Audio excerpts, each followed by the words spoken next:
Bab 94. Diunggah oleh Baca Suara. Point of view Lukas WYKS. Menatap para profesor yang berjuang untuk bangkit kembali, penyihir yang sangat ingin aku perjuangkan, jelas bagiku bahwa hidup mereka ada di tanganku. Dengan kekuatan yang baru saya temukan, apa yang disebut elit, sekarang tidak lebih dari semut bagi saya. Kemampuan pemrosesan kognitif yang ditingkatkan untuk tingkat casting ejaan yang lebih tinggi. Kumpulan mana yang hampir tidak terbatas untuk saya akses dan manfaatkan. Refleks tinggi bersama dengan kecakapan fisik dan ketangkasan yang diperkuat. Ramuan yang diberikan Dranif benar-benar memenuhi tujuannya. Seperti yang dia janjikan, itu benar-benar memunculkan potensi penuhku.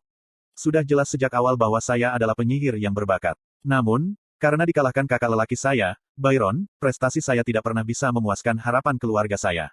Saya telah menjalani masa kecil saya mengejar bayangannya yang tidak dapat diatasi, tetapi tidak lagi, saya merasa seperti akhirnya telah melampaui dia. Dengan mudah memusnahkan para profesor terkemuka di akademi ini, rasanya seperti aku benar-benar telah melampaui dunia manusia, bahkan tak tertandingi oleh para penyihir manusia, elf, dan kurcaci tertinggi. Jadi mengapa aku merasa seperti ini? Perasaan cakar sedingin es ini mencengkeram jeroan, perlahan memutar, perlahan membekukan isi perutku.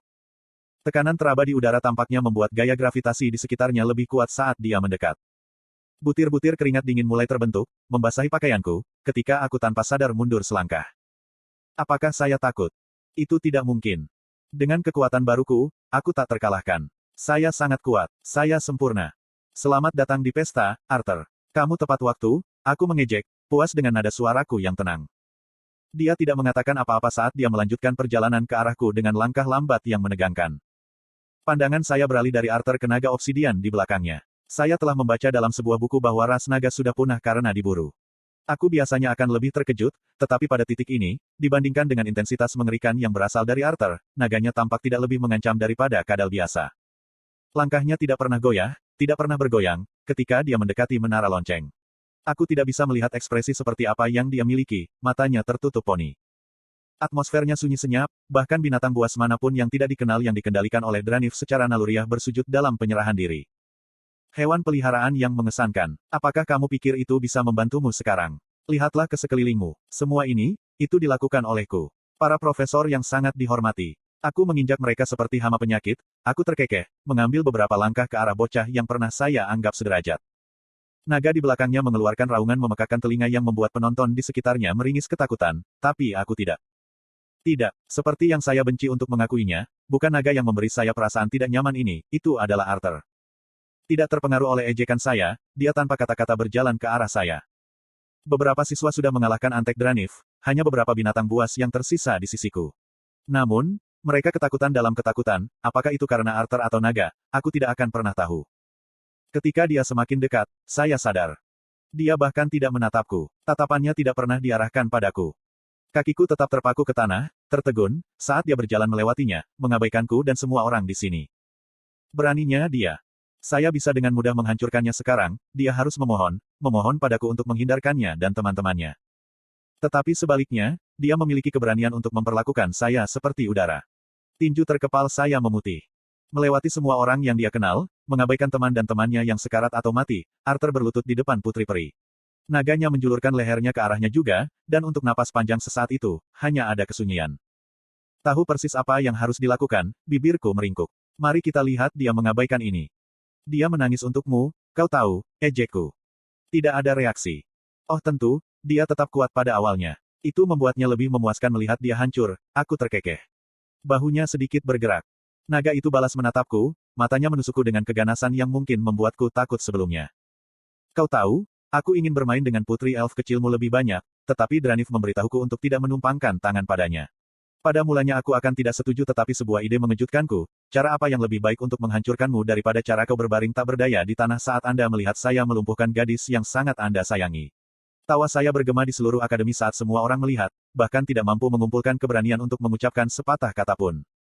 Naga itu mendengus dan tampak seperti akan menyerang saya ketika tiba-tiba membeku. Wajahku berkedut marah ketika Arthur terus tanpa kata-kata berpegangan pada kekasih peri kecilnya. Dia masih memilih untuk mengabaikanku. Arthur Lewin, kamu berani mengabaikanku. Aku meraung. Kamu pikir kamu jauh lebih baik dariku. Ayo kita lihat saja aku sekarang. Aku akan mematahkan setiap tulang di tubuhmu sehingga kamu hanya bisa menangis tanpa daya ketika aku menodai tesiakan.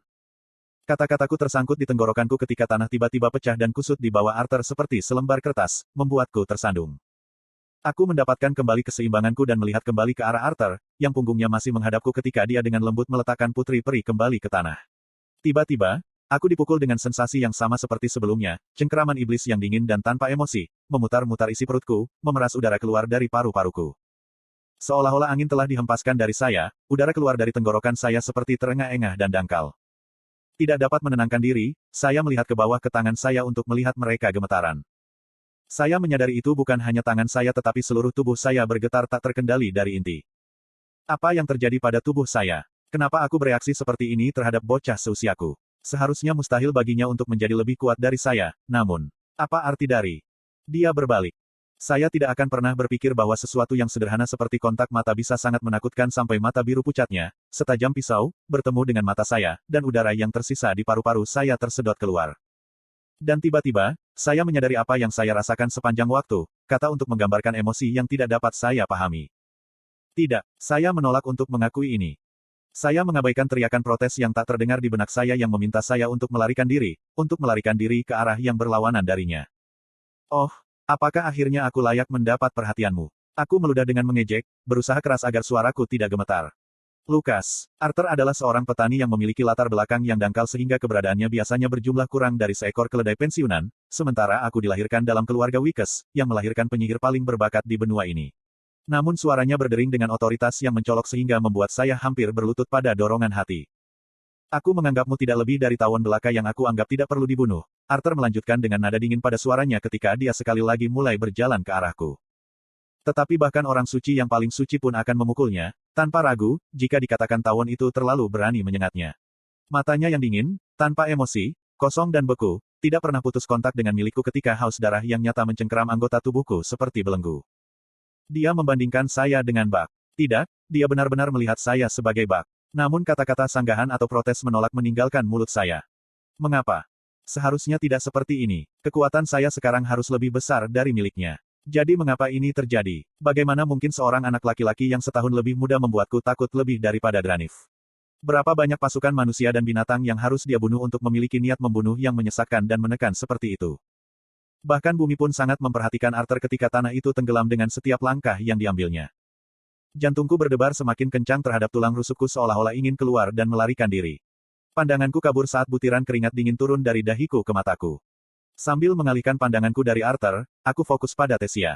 Naga itu meringkuk dengan perlindungan di sekitar Putri Elf, meninggalkanku tidak ada celah untuk memanfaatkannya.